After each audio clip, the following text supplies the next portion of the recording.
Hello my dear students, welcome back to AMME means make math easy. आज मैं make math easy में दो पूर्णांकों या दो परिमेय संख्याओं के बीच में कितनी भी परिमेय संख्याएं किस प्रकार से इजीएस्ट मेथड का यूज करके हम फाइंड कर सकते हैं, ये टॉपिक मैं लेने वाला हूं। तो आज का टॉपिक मोस्ट इम्पॉर्टेंट है, क्योंकि स्टूडेंट चाहे वो कॉम्पिटिटिव लेवल के हों चाहे वे एकेडमिक लेवल के हों, सबको इस प्रकार के क्वेश्चन को सॉल्व करने में कठिनाई होती है।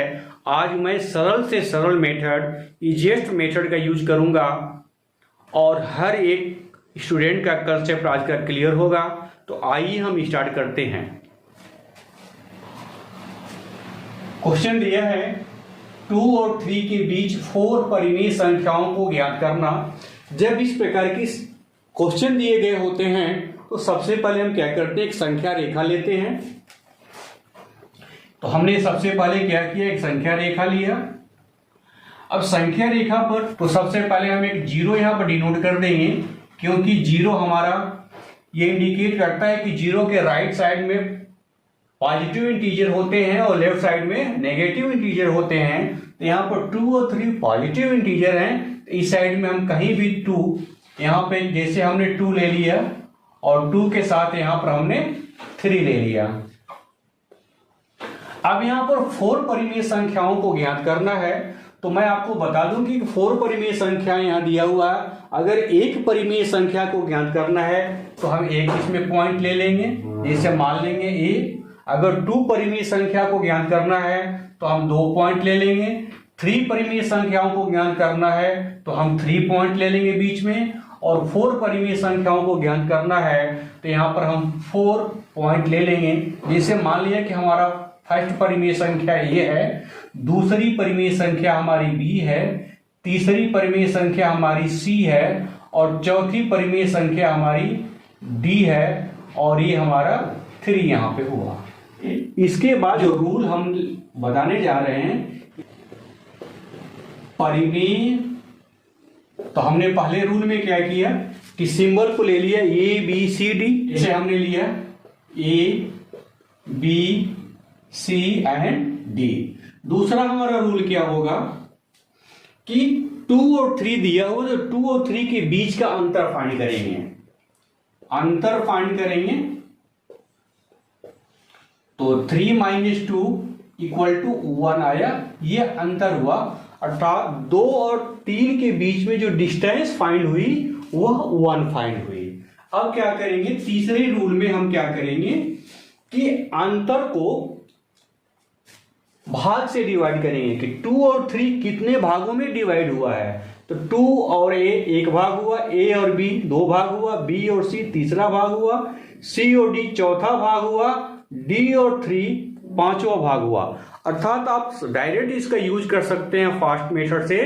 3 अगर रेशनल नंबर फाइंड करना है तो 4 भाग में डिवाइड होंगे, 4 रेशनल नंबर फाइंड करना है तो 5 भाग में डिवाइड होंगे, 6 रेशनल नंबर फाइंड करना है तो 7 पार्ट में डिवाइड होंगे, और 10 रेशनल नंबर फाइंड करना है दो पूर्णांकों के बीच में या संख्याओं के बीच में तो 11 पार्ट होंगे। तो यहां पर यह 4 रेशनल नंबर फाइंड करना है तो हमें पार्ट कितने मिल गए, 1 2 3 4 5। इसको ऐसे गिन सकते हैं, 1 भाग, 2 भाग, 3 भाग, 4 भाग और ये 5 भाग। यहां से यहां तक की 1 भाग हुआ, यहां से यहां तक का 2 भाग हुआ, ये 3 भाग हुआ, ये 4 और ये 5 भाग हुआ। अंतर 1 और भाग 5 और भाग अर्थात पार्ट 5। पार्ट कितना हुआ, 5 हुआ। अब क्या करेंगे, तीसरे स्टेप में अंतर अपान पार्ट करेंगे, अर्थात 1/5 फाइंड कर लेंगे। 1/5 अर्थात 1 और 2 और ए के बीच की दूरी यहां पर मैं आपको बताना चाहूंगा। 2 और ए के बीच की दूरी, अगर दूरी लिखा जाए तो यह हो जाएगा 1/5। ए और बी के बीच की दूरी हो जाएगा 1/5 अर्थात ये 1/5, 1/5, 1/5, 1/5 और ये 1/5। इस प्रकार से रूल नंबर 4 में जब आप जाएंगे तो क्या करेंगे, ए पॉइंट फाइंड करेंगे। तो ए की वैल्यू फाइंड करने के लिए क्या करेंगे, 2 + 1/5 कर लेंगे। ध्यान दीजिएगा, ये 2 है और यह a और 2 और a के बीच की दूरी 1/5 है। तो अगर 2 में 1/5 पॉइंट प्लस कर देंगे तो ये फाइंड हो जाएगा, और a की वैल्यू में अगर 1/5 प्लस कर देंगे तो b फाइंड हो जाएगा, और b की वैल्यू में 1/5 प्लस कर देंगे तो c फाइंड हो जाएगा। इस प्रकार से हम आगे करते जाते हैं। तो इस प्रकार से हमारा a की वैल्यू पॉइंट फाइंड होगी 2 + 1/5 से, ये हो जाएगा 5 × 2 = 10 और 11/5। इस प्रकार से हमने देखा जो a की वैल्यू फाइंड हुई वह a की वैल्यू हो जाएगी 11/5। अब ये 11/5 में 1/5 प्लस कर देंगे तो b की वैल्यू फाइंड हो जाएगी। तो b की वैल्यू फाइंड करने के लिए हम यही पर शो करते हैं, b फाइंड करेंगे तो 11/5 + 1/5 ये कितना हो जाएगा, 12/5 हो जाएगा। तो b की वैल्यू यहां पर अपने को फाइंड हो जाएगी और ये हो जाएगी 12/5। और इसी प्रकार से 12/5 में 1/5 प्लस कर देंगे तो c की वैल्यू हो जाएगी और ये हो जाएगी 13/5। और 13/5 में 1/5 फिर प्लस कर देंगे तो ये d की जो वैल्यू हो जाएगी वो हो जाएगी 14/5। इससे c को लिया आपने 12/5 + 1, ये हो जाएगा 13/5, 1/5 करके, और d को आपने फाइंड किया तो 13/5 + 1/5 ये हो जाएगा 14/5। तो इस प्रकार से ये फाइंड होता है। इसको हम एक दूसरे तरीके से भी फाइंड कर सकते हैं, मेथड यही है, बट हम इसको कर कैसे सकते हैं। जैसे ये 11/5 है, 5 से डिवाइड करना है तो हम क्या करेंगे, हम 2 को ऐसे लिख सकते हैं 2 × 5/5, क्योंकि 5 से डिवाइड हमने किया तो इसको हम लिख सकते हैं 2 × 5/5, क्योंकि 5 से डिवाइड किया था, 5 पार्ट है तो ये हो जाएगा 10/5। तो 2 की वैल्यू हमें 10/5 के रूप में लिख सकते हैं। तो 2 की वैल्यू 10/5, तो a की वैल्यू सीधे हम लिख सकते हैं 10 के बाद हो जाएगा 11/5।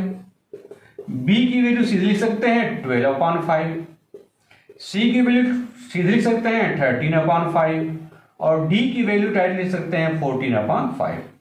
क्योंकि ये असेंडिंग ऑर्डर में होगा, ये समझाने के लिए ये मेथड का यूज किया है। ये मेथड द बेस्ट मेथड है जिससे आप किसी प्रकार का प्रॉब्लम नहीं क्रिएट हो सकता है। और अगर ये मेथड आपको क्लियर हो चुका है तो ये मेथड ऑलरेडी क्लियर हो जाएगा और आप डायरेक्टली प्रैक्टिस करके इस मेथड का यूज कर सकते हैं। बट हाउ टू फाइंड 1/5 जानना बहुत ही आवश्यक है। तो इस प्रकार से हमने देखा ये क्वेश्चन के माध्यम से दो बिंदुओं के बीच अर्थात दो पूर्णांकों के बीच 2, 3, 4, 5 या कितनी भी परिमेय संख्या किस प्रकार से फाइंड करते हैं, यह आज हमने टॉपिक लिया। तो आशा है कि आज का वीडियो आप सभी लोगों को बहुत ही अच्छा लगा होगा। अगर आपको टॉपिक आज का अच्छा लगा हो तो वीडियो को लाइक, शेयर और सब्सक्राइब करें तथा बेल आइकन को जरूर दबाएं ताकि नेक्स्ट नोटिफिकेशन आपको मिल सके। मैं आपको बताना चाहूंगा कि हमारा नेक्स्ट जो टॉपिक होगा वह दो परिमेय संख्याओं के बीच में, अर्थात जो परिमेय संख्याएं अंश और हर के रूप में है उनके बीच में परिमेय संख्याओं को कैसे ज्ञात कर सकते हैं, वह टॉपिक हमारा नेक्स्ट इसके बाद का होगा। वीडियो देखने के लिए आप सभी लोगों को बहुत बहुत धन्यवाद।